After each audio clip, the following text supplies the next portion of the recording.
So direktiba ko ta kasubang ginigob, masuspend kay klase ang province. Pero dahil sa science-based approach ta, ang pinirmahan niya sa ginibo ko is localized suspension. So sabi ko kay Gob, kasi nga niya ako marawtod panahon, pagkatapos madulumon.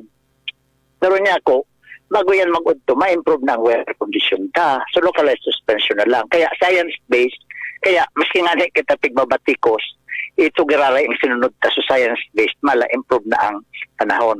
Ngunyan sabi ni Pio, ining guidelines na ning pisusunod ta, gusto ni Gob i-convert na sa executive order.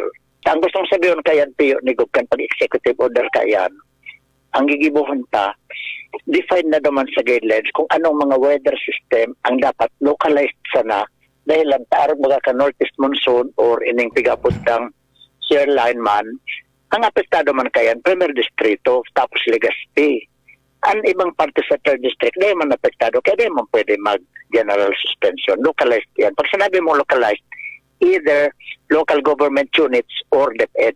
Tapos ito man na general suspension of classes, ayun man ito, so ang masuspend ka to, gobernador talaga.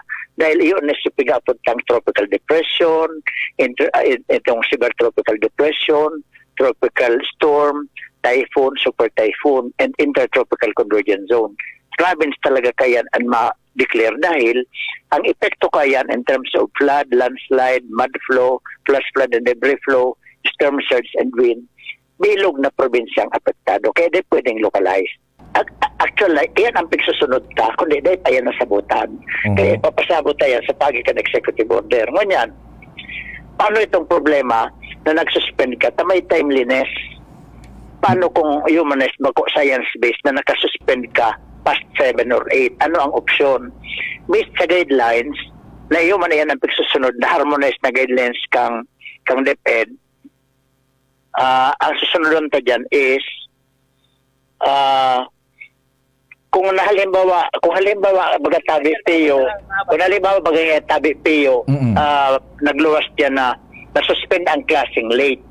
Kaya ang DepEd, ang papel kayo kang DepEd based sa harmonized suspension of classes na pig-harmonized na sa DepEd digdi, i-hold din da ang eskwela. Dahil pwedeng pick upon kan magurang. Dahil pigpiliton ang DepEd na i-release ang aki dahil nasa peligro pang situation. I-release na yan pag nag-improve na maski suspended ang klase. Guidelines kita kayan. Tangan hindi madumog sa aki. Maabot siya safe.